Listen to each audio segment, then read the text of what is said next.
Okay, so it's about 4:30 almost, so I think we can go ahead and get started. It looks like quite a few attendees are already in attendance. So welcome. Today you'll be hearing from David Wixon, Frank Longabucco, and Dr. Eric Wilson from the College of Golf at Keiser University. We'll be talking today about the basic pitch shot. So before getting started, please allow me to take care of a little bit of housekeeping information. Today's webinar will be made available for replay by tomorrow afternoon, assuming that we don't have any technical difficulties. We will be placing the video and webinar up on on the College of Golf YouTube channel, and then also at CollegeofGolfNews.com if you are interested in checking that out. We'll be happy to answer your questions, so please make sure to ask them in the chat applet located to the right of your screen. You can see it on the right. And if you are having any technical difficulties or issues viewing the slides, please attempt to reconnect. Right, so we're very excited to start today's webinar. First, we have Dr. Eric Wilson, who is the campus director at the College of Golf, and he's also a PGA Master Professional in Instruction. Dr. Wilson has been listed by Golf Digest magazine as one of the best teachers in South Carolina for 6 years in a row, and has also taught over 12,000 hours of classroom teaching. Next is David Wixon. He is a PGA certified professional, a graduate of Millersville University of Pennsylvania. Mr. Wixon has over 20 years of professional experience in the golf industry and has a true passion for the game.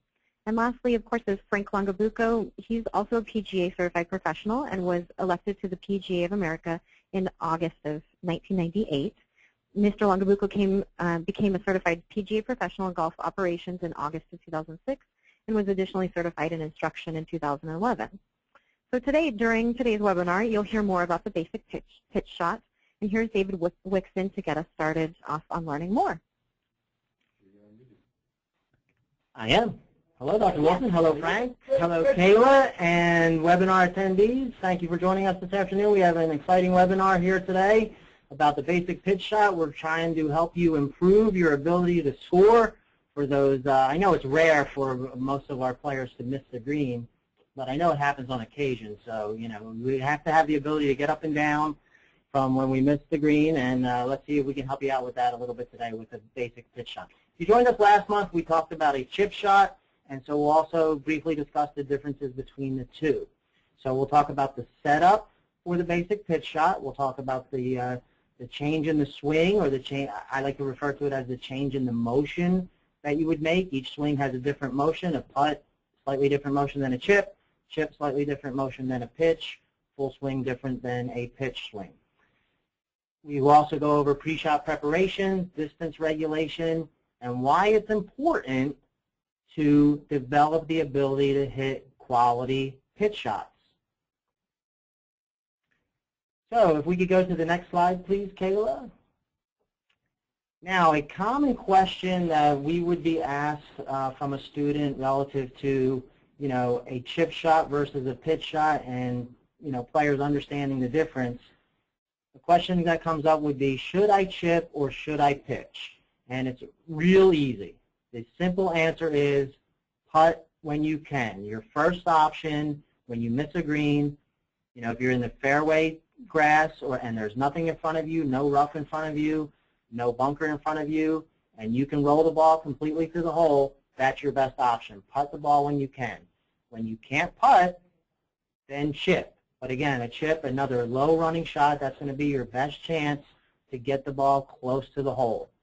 Pitch the ball only when necessary. So when you have to carry it over a bunker, you have to carry it over some rough, or, you know, if you have to hit it high and land it soft to get it to stop close to the hole, your pitch shot is, you know, the final option around the green. And then also you have a lob shot, which we will talk about at maybe another webinar. Now, what is the difference? Well, basically the difference is a chip shot has more ground time than air time. The way to look at it would be approximately 1/3 of the distance with a chip shot is in the air. The other 2/3 are on the ground. These aren't, you know, these aren't set in stone, but that would be approximate.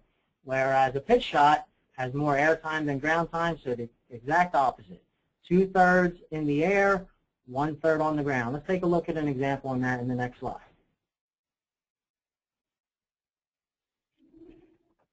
So there you go. On your left-hand side, you can see, you know, you can imagine yourself facing this situation where you've hit a shot, you've come up just short of the green, the flag is in the back, and you have nothing in front of you.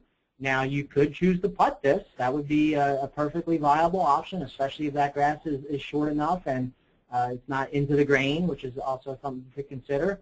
However, your next best option would be to hit a chip shot where you land it maybe a couple yards on the green. We generally like to say about a yard onto the green and let it run the rest of the way, and that ball would run all the way back to the hole. And even from that position on the left-hand side, if that flag was over on the left-hand side of the green, again, a chip would still be a viable option. Chip shots can be played with several different clubs, anywhere from a 6-iron. I've seen people even hit chip shots with 3, 4s, and 5 irons, and even all the way up to your sand wedge. It's just a matter of playing it back in your stance and de-lofting it. You know, ultimately, you have to find a couple clubs that you feel comfortable hitting these various distance chips with. But anything from, you know, let's say a 6-iron to a pitching wedge is a good option for a chip shot.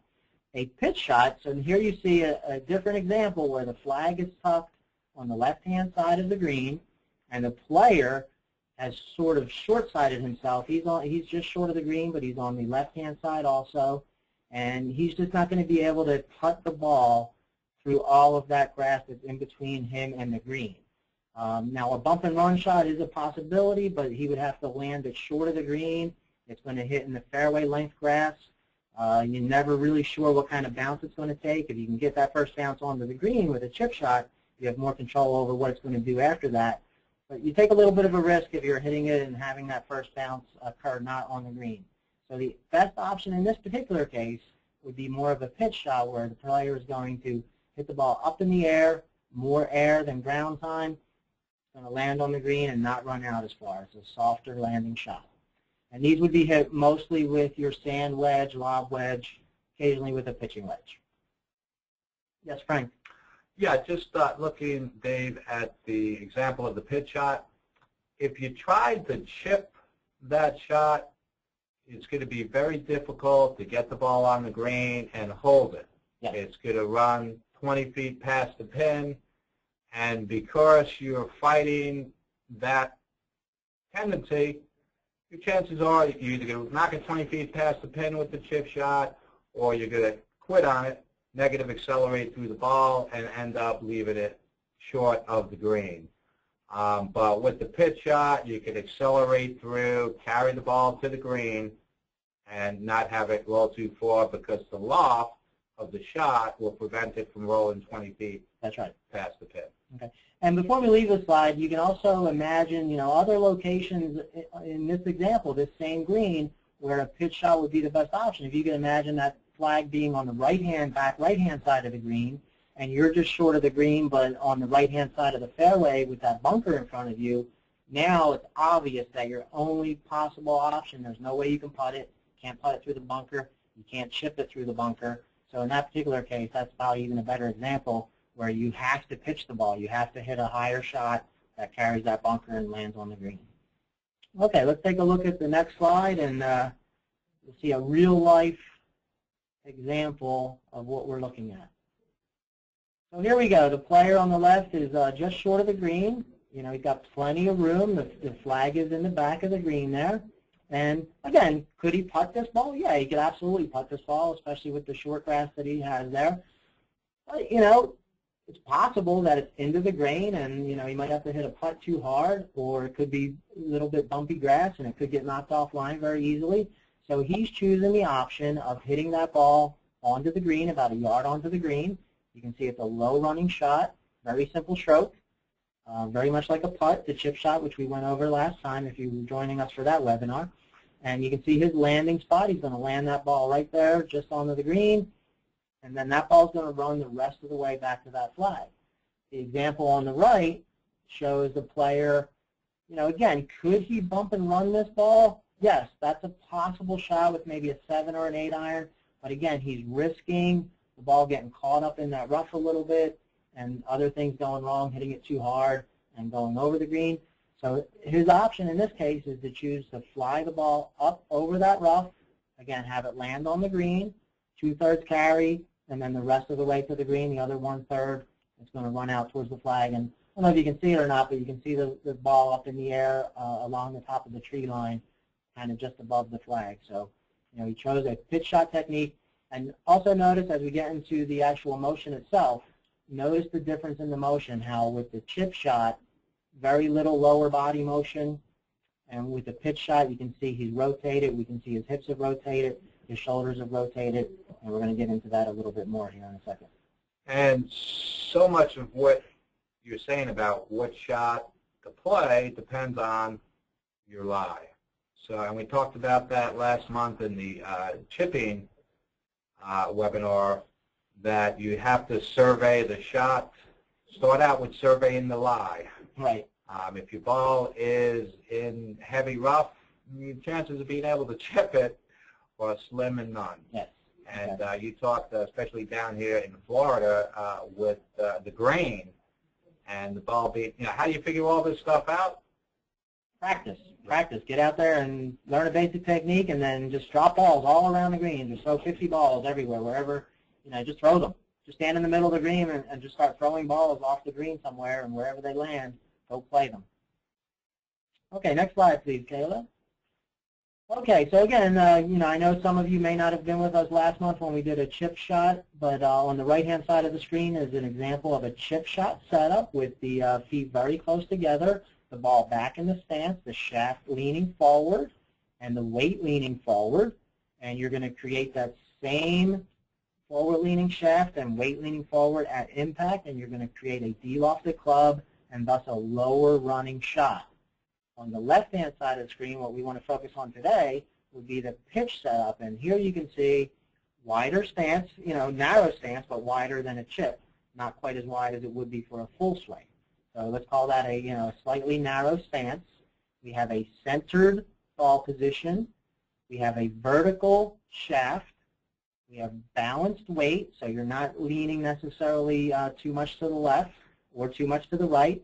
If you're going to make an error, I would prefer that you lean slightly to the left, or I'm sorry, for a right-handed golfer, but lean slightly forward, but not quite as much as you would on a chip shot. And you're going to generally choose a more lofted club.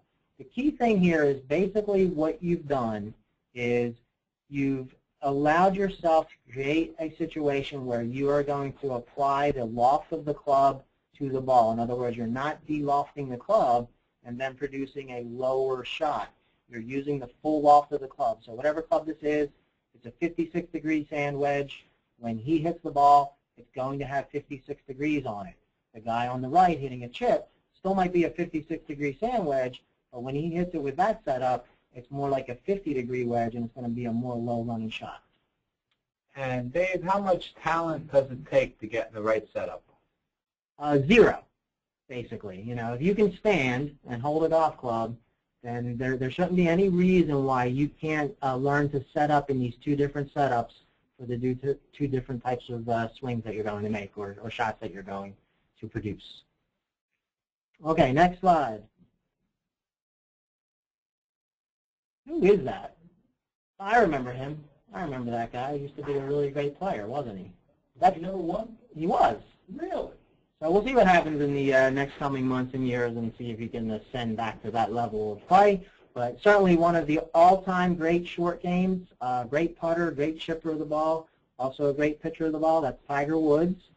And so the pitch swing, this is from an angle that we don't often see.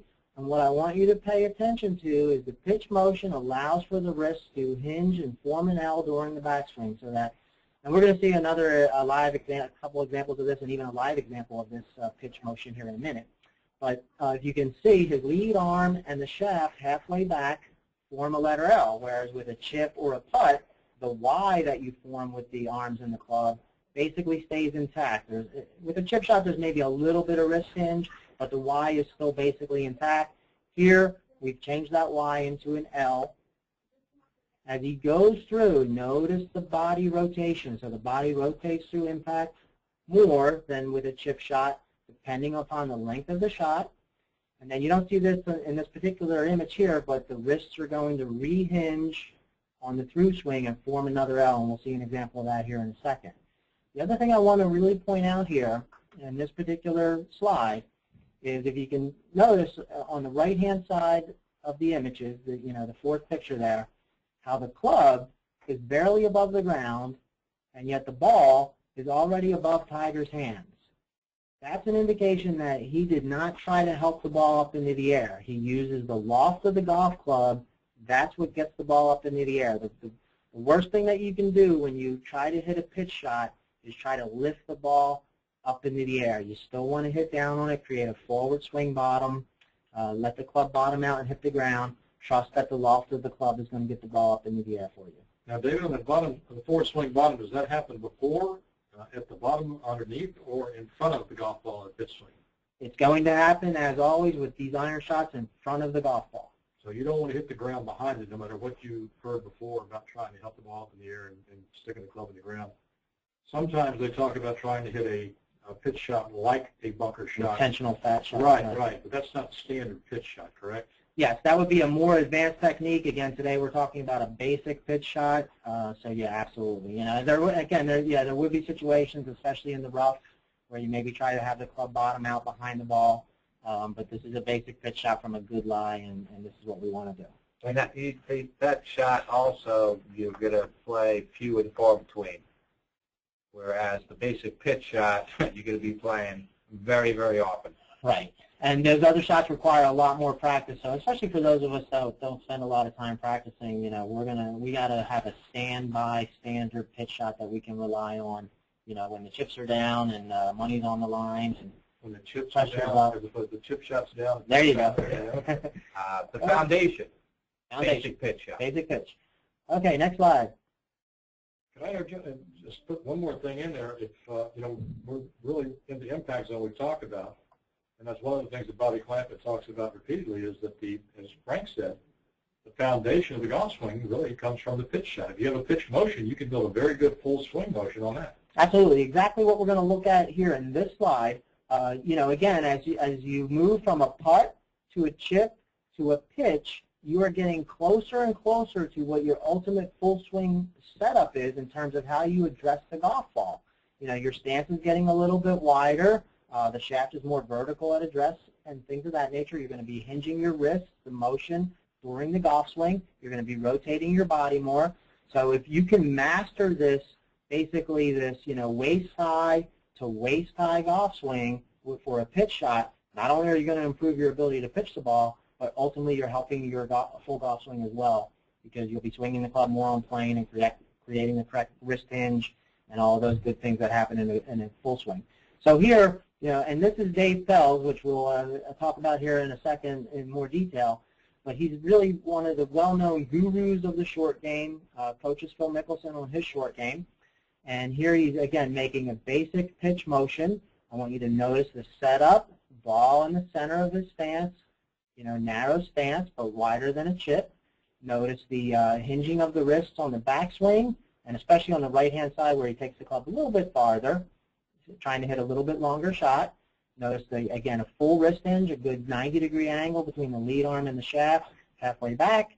And then notice how the wrist rehinge on the through swing, again forming an almost 90-degree angle. Notice how the body has rotated, knees, hips, shoulders, and head have all rotated towards the target, and this is what we want in this pitching motion, in addition to having a good rhythm while we do it and staying in balance. So rhythm's very key as well. Okay, next slide, please. Dave Pelz. We use Dave Pelz's Short Game Bible and Putting Bible in our short game class here at the College of Golf. He has been studying the short game for close to, what, 40 years on tour. And, you know, although, you know, we're not necessarily aspiring to be tour players, a lot of these numbers apply to the average golfer as well. 65% of your shots on the golf course are taken within 100 yards of the green. If you can learn to putt, to chip, and to pitch, if you can learn to get up and down when you miss a green more often than you do now, the fact of the matter is your scores are going to get lower. These swings, these motions are easier to make than a full swing motion. They're easier to learn.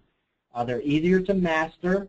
Okay, they'll hold up better under pressure, and you'll be a much better player if you can get the ball up and down more often than you do now. You'll shoot lower scores. And what Dave Fells likes to talk about is, you know, if you don't practice a lot, and don't have the ability to get out there and practice all these different yardages and develop the feel for all these different yardages, regulate your distance using a clock-type image in the sense that you're going to take, for a shorter shot, you're going to take the club back where your arms are about at the 7:30 position on the clock.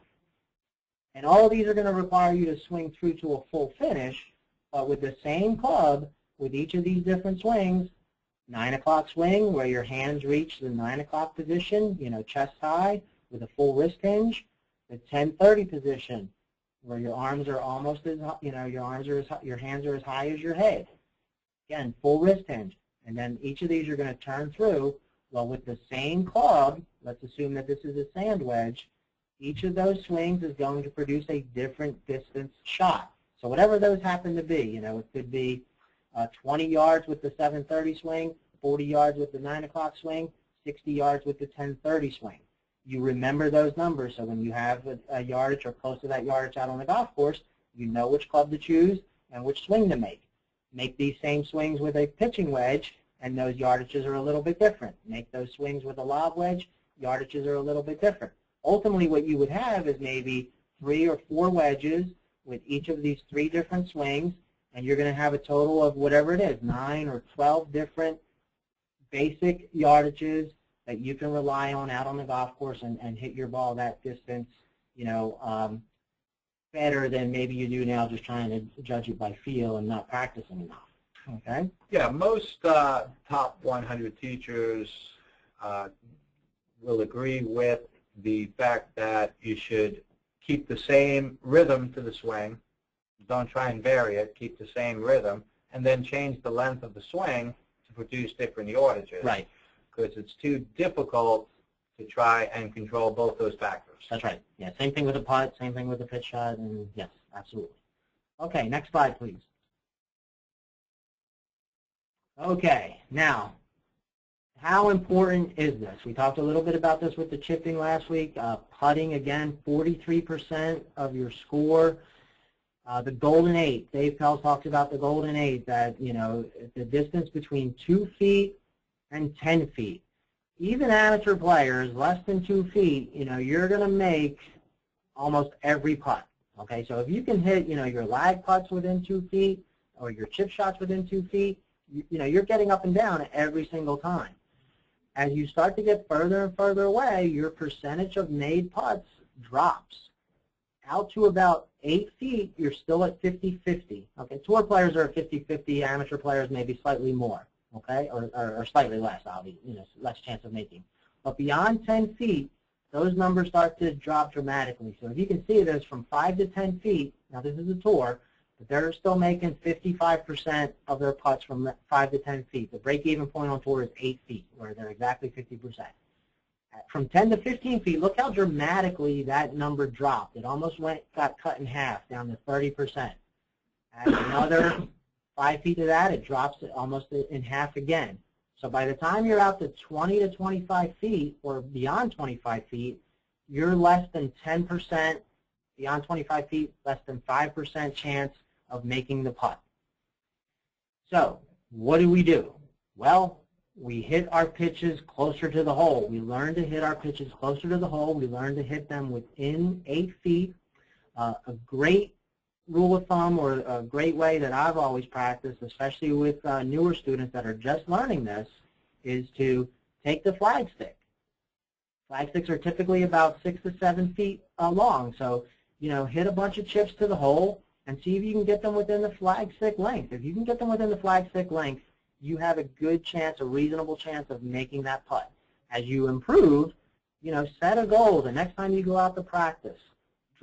Measure a flag stick length from the hole, drop a tee at 6, 9, 12, and 3 o'clock, hit some pitches towards that hole. Out of 20 balls, how many did you get within that 7-foot flag stick?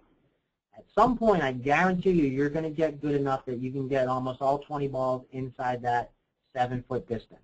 At that point, you improve to the point where it's time to set a new goal. So now you set that circle maybe 5 feet or even 3 feet, and you start over again. You take those same 20 balls, and you try to hit the ball now within that 3-foot circle. The more you do this, the better you get.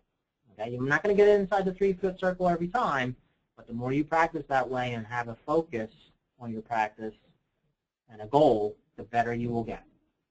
Okay, and now finally, let's go ahead and take a look at a live example. Sure. So as I get started here, I'll give you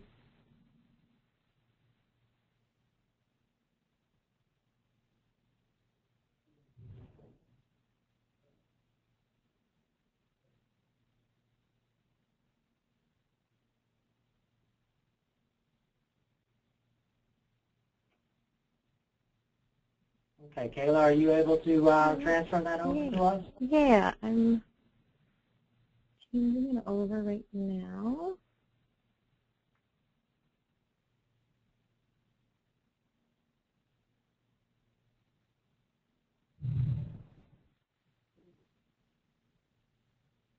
All right, so that should be able to show your screen.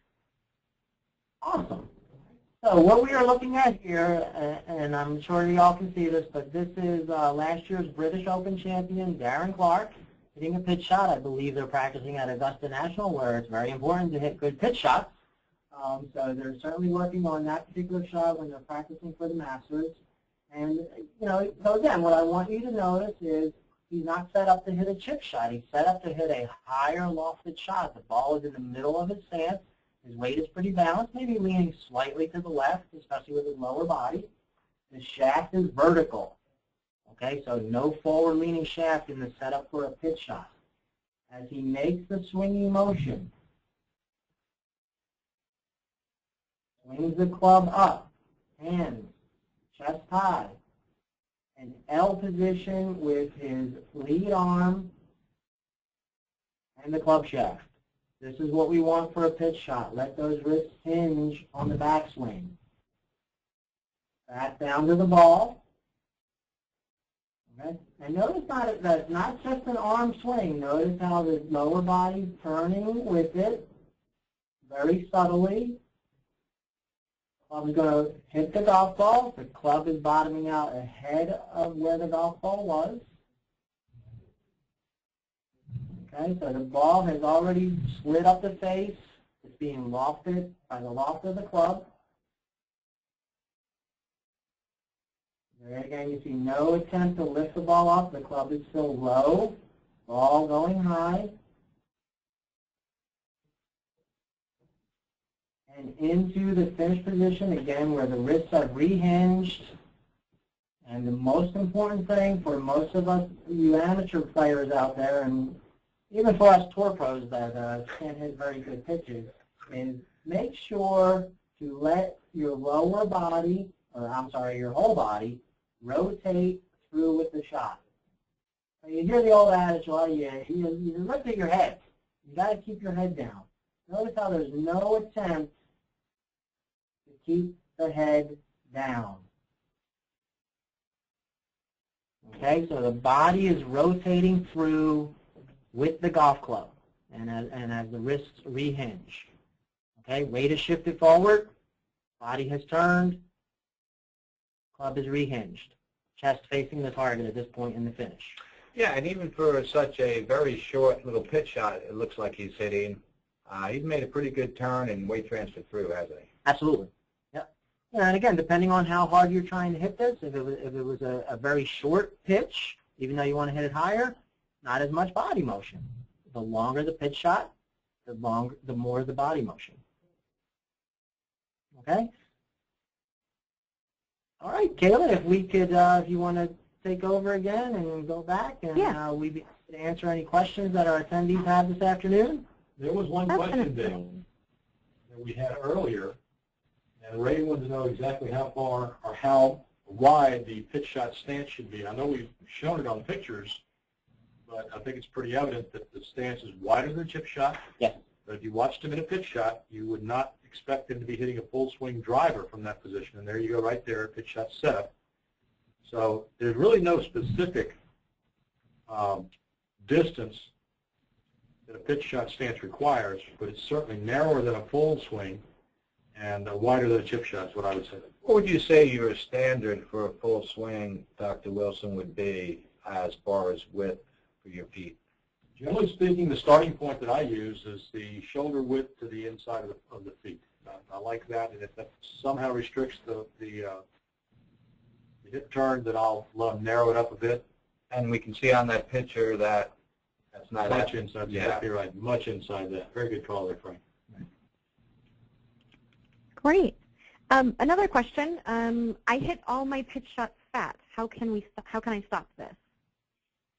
Okay, if you're hitting your pitch shots fat, meaning that the club is actually striking the, as I like how Tiger likes to say it, he says the club hit the big ball before the little ball, meaning that it hit planet Earth before it hit the golf ball. So basically your golf club is bottoming out behind the golf ball. Again, typically this is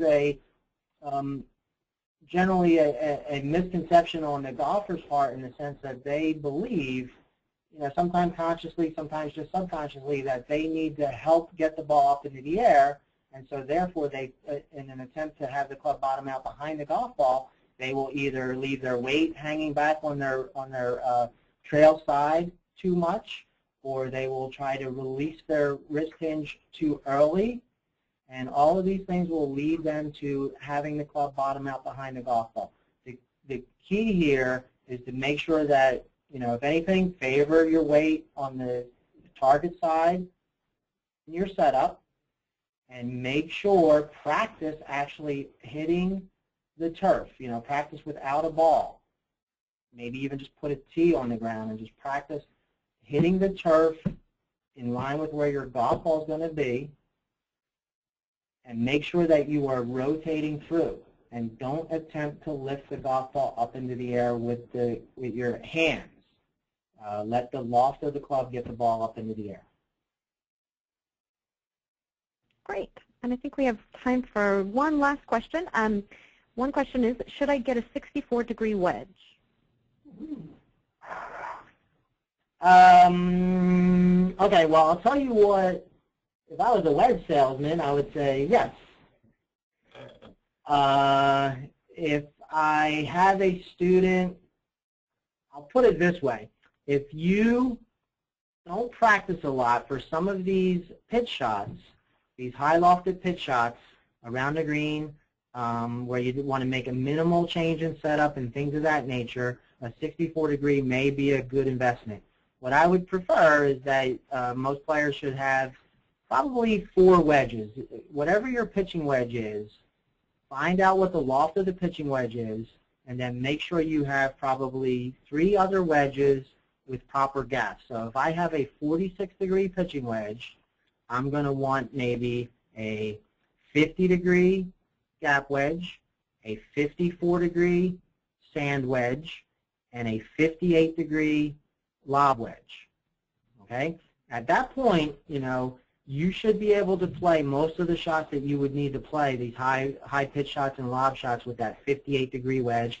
Some other players might choose a 60-degree wedge. You might go 46, 52, 56, and 60, something like that.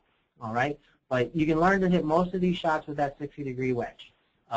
If you don't have a lot of time to practice, you play a golf course that you seem to be having to hit a lot of really super high lob shots, which we didn't cover in this particular webinar, which is a more difficult shot.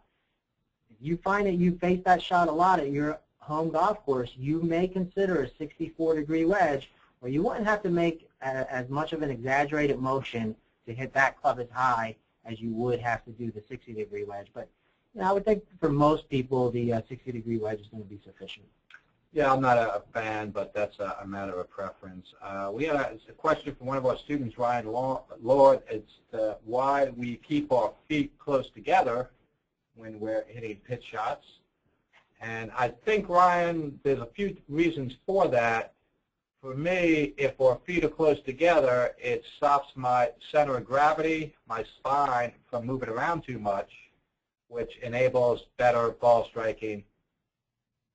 And if I'm not moving around and my center of gravity isn't traveling right to left as much as a normal shot.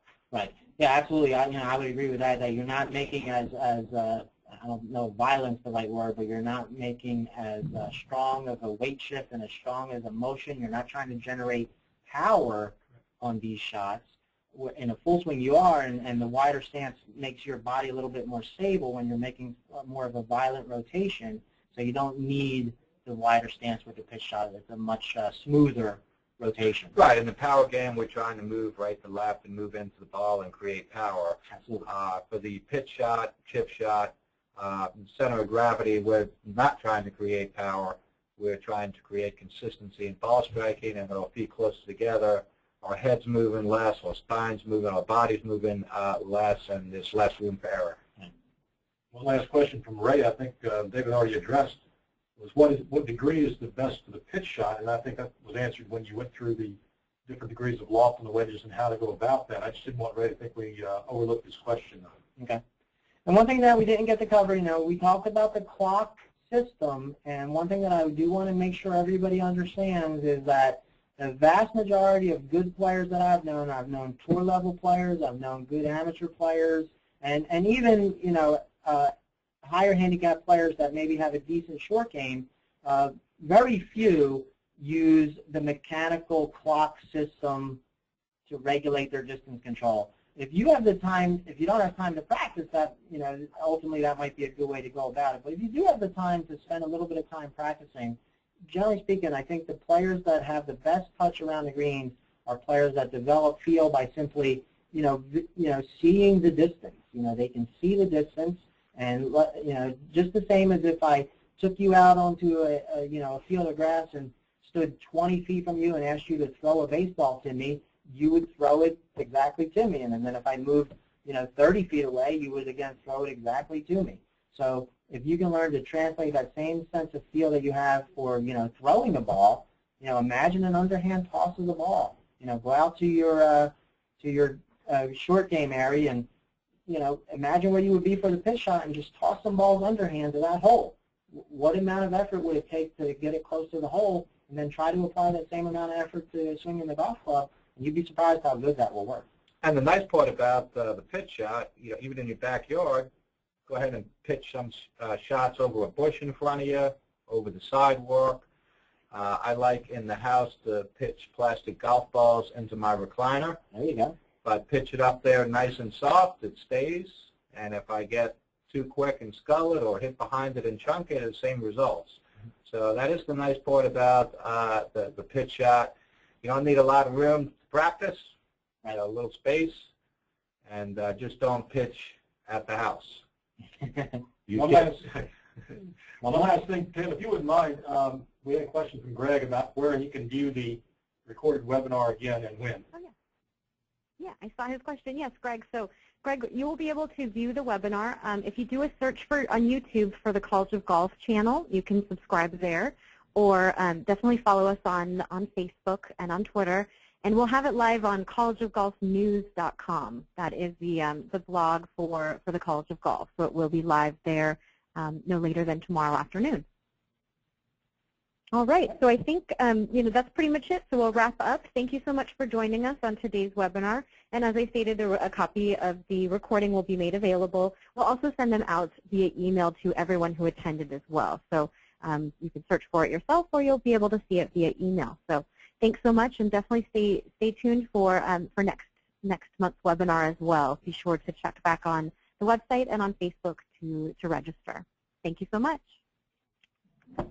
Thank you. Thank you.